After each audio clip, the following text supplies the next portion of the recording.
Bioremediation: How Mushrooms and Bacteria Could Help Us Restore the Environment by Kevin Alexander. Remediation is a process of restoration that can be used when natural disasters and/or natural disturbances occur. These types of scenarios can range from wildfires to oil spills to persistent pesticide application. Bioremediation is a subset of remediation, in which biological entities are the main catalyst for restoration. Most traditional methods of remediation utilize chemicals or physical processes to achieve their desired goals. Chemicals can often linger in an environment and pose an ecological threat to the organisms of that area.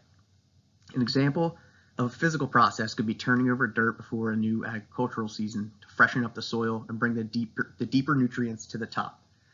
These methods are often effective in the short term, but lack sustainability, and therefore alternatives should be sought out. Throughout this presentation, the many benefits of bioremediation will be described, and the case will be made for bioremediation to be considered as a viable alternative to more traditional methods. Here's a picture of what bioremediation might look like. My thesis is that bioremediation should be considered alongside more traditional methods when dealing with environmental situations due to its unrivaled potential, variability to deal with different situations, and environmentally friendly process. As mentioned previously, bioremediation has shown to be unrivaled in its potential.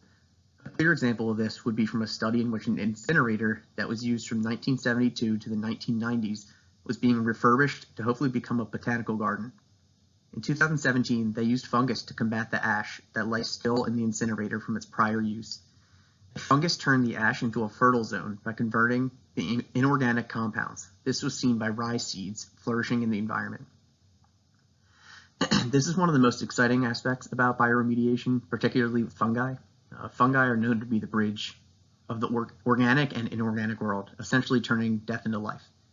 The fallback to this, though, is that one fungi does not address all the problems. The best metaphor to describe fungi's relationship with remediation is that it is like a lock and a key. It may be difficult to find just which fungi will remediate the subject of choice, but there will be a certain species or combination that will likely do the job perfectly. Another key concept to understanding bioremediation is the variability aspect.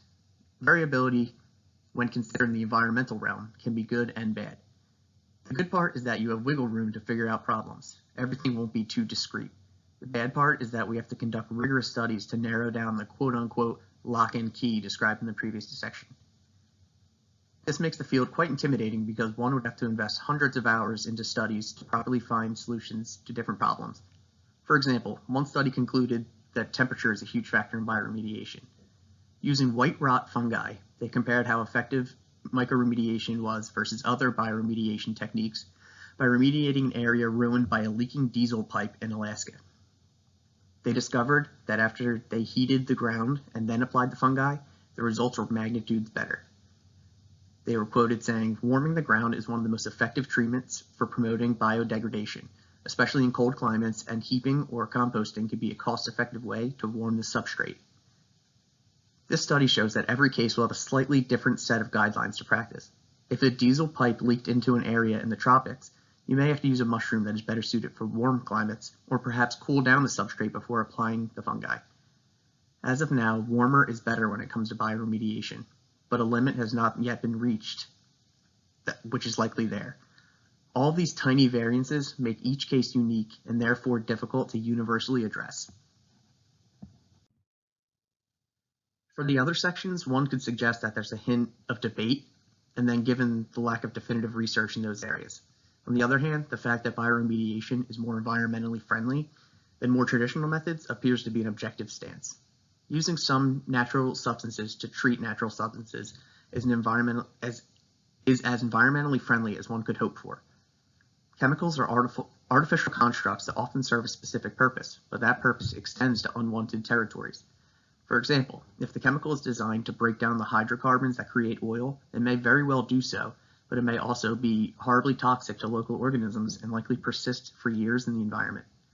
Alternatively, if you apply fungi to hydrocarbons that make up oil, you get the same result without the environmental degradation and unwanted persistence. A study described that in the aftermath of the Deepwater Horizon oil spill, fungi were applied to break down the hydrocarbons quickly. They can also treat unnatural resources well, such as pesticides. My research methods, I primarily used Google Scholar and the Rowan database for scholarly articles. I began just by searching something general like bioremediation. And then as I followed a certain thread, I would search for things like Pleurotus austratus hydrocarbons, which is the white oyster mushroom that I just described in the Deepwater Horizon study. And for secondary research, my survey was created using SurveyMonkey, and the website analyzed the results for me, and I'll go over those results in the next couple slides. But first I want to talk about the interview that I conducted. It was with a man named Dr. John Dighton from Rutgers University, Camden. Dr. Dighton received his PhD from the University of London in 1976. The topic he researched for this degree was the application of fungi in radionuclide acquisition and the impact of radionuclides on fungi. Dr. Dighton is the director of the Rutgers Pinelands Field Station and still conducts research as well as mentoring students. He first got interested in fungi as a graduate student, looking at impacts of aphid honeydew on soil organisms. He admits he's a soil ecologist at heart. He was then employed as a research scientist to study mycorrhizae in relation to forest soils before ending up at Rutgers. He largely agrees with me that microremediation is a field that still requires much research, but he can definitely see the potential. He's thought about the issue a lot, specifically concerning heavy metals and radionuclides. As for my survey, my first question was, how concerned are you about the agricultural pesticide problem and the water contamination that comes with it? This one seemed to trend towards just a moderate. A decent amount of people said a great deal. Some said none at all.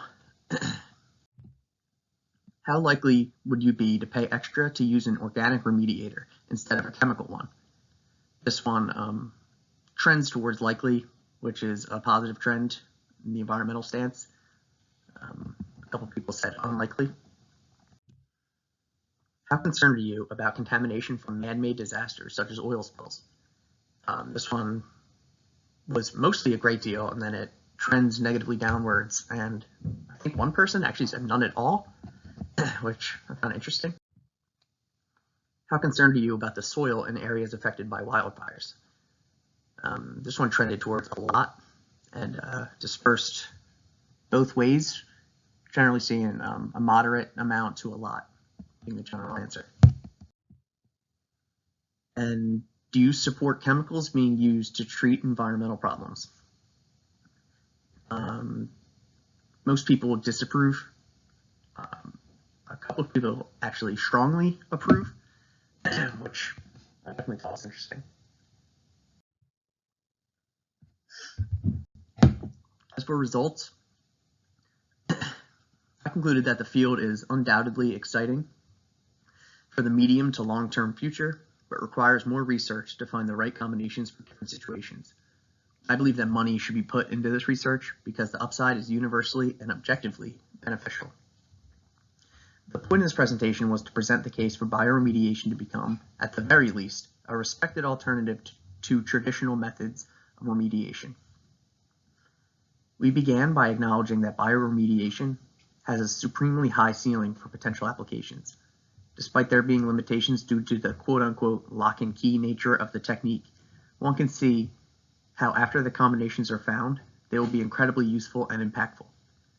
Another major point for bioremediation was the fact that it is so variable. This overlapped with the first point, but with a more positive spin.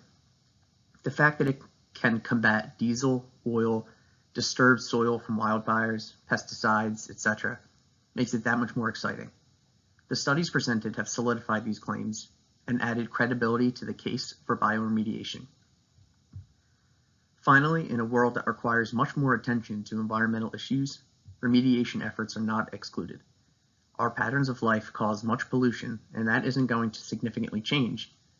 So we need to arm ourselves with the best tools available to not just address the issues, but ensure